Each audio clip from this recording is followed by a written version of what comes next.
Let's talk about lighting. It's probably the most overlooked aspect of your video creation and filmmaking, but it's also the number one thing that can change everything about your video projects. If you can master the 5 simple lighting fundamentals that we will show you in this video, we guarantee you that you will not only up the production value of your videos, but will also have the power to create cinematic imagery for whatever kind of videos you want to create. From promo videos to vlogs to YouTube tutorials like this one. This is Christine from InVideo, and today is all about cinematic lighting.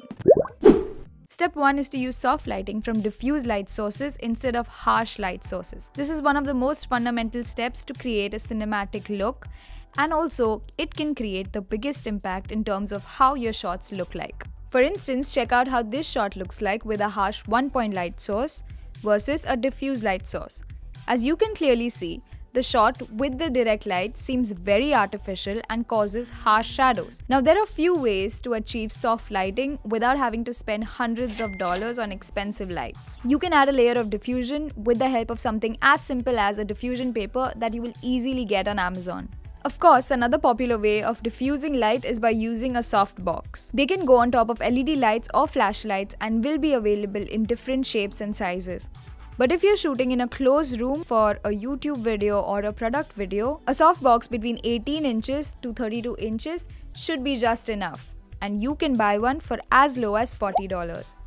We will drop in a link for the one we recommend in the description below. Now, if you're shooting outdoors, then the easiest way to achieve diffuse lighting is by shooting at the right time of the day. For those of you who've just started shooting your own footages, the best time to shoot outdoors is the golden hours, which is the first hour when the light is coming up and the last hour of the day when the sun is going down. During this time, the light from the sun mimics the diffused light you get when you use a soap box in front of an LED light, eliminating the harsh shadows it can cast on your subject.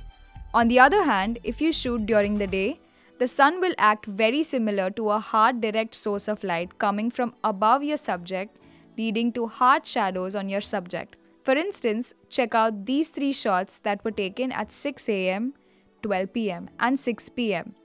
As you can clearly see, the shots taken at 6 am and 6 pm look much smoother and cinematic as opposed to the shot taken at 12 pm. Step number 2 is to pay attention to the angle and direction of your lighting. Now, while step number 1 will ensure that you have the ideal intensity and lighting for your videos, the direction from which you light up your subject will drastically change the look and feel of your shots. If you light up your subject from too far up, it will again lead to harsh shadows on your subject, especially under the eyes, leading to your subject looking creepy, depressed or less trustworthy. On the other hand, if you place your light source too low, you'll start making your subject look super unnatural, tense or borderline scary. More often than not, what you'll be tempted to do is to place the light right in front of your subject to light it evenly. But as you can see here, what happens is that this makes your subject's face look flat since it eliminates all shadows and depth. You would want to place your main light source at a 45-degree angle from your camera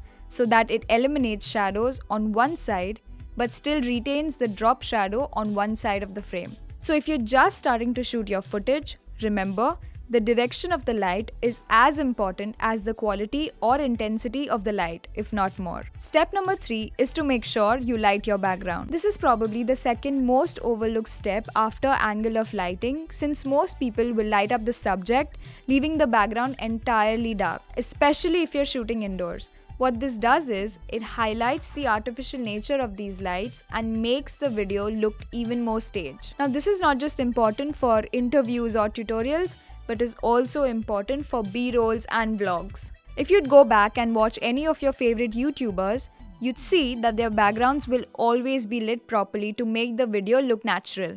You can do this super easily by simply adding a light source in your background like a lamp or to bounce diffuse light onto the wall. Step number 4 to cinematic lighting is to ensure you have depth in frame. Creating depth of frame becomes super important when you think of how you can separate your subject in focus from the background.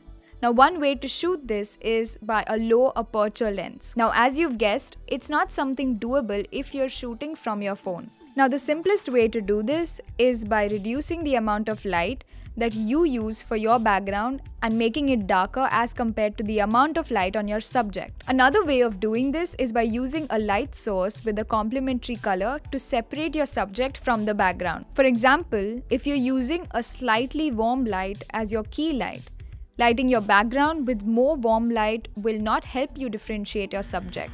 Instead, what you want to do is use a blue light since it's on the opposite end of the color wheel. This brings us to our last and final step, which is to ensure that your subject has a catch light or an eye light. This is essentially the reflection of the source of light on your subject's eye. This is something that makes your characters feel human and alive. If you ever see another person in natural daylight, you'd always see one catch light, which is a reflection of the light coming from the sun. So when you're shooting indoors, what you would want to do is position your lights in a way that your subject mimics the same look and feel.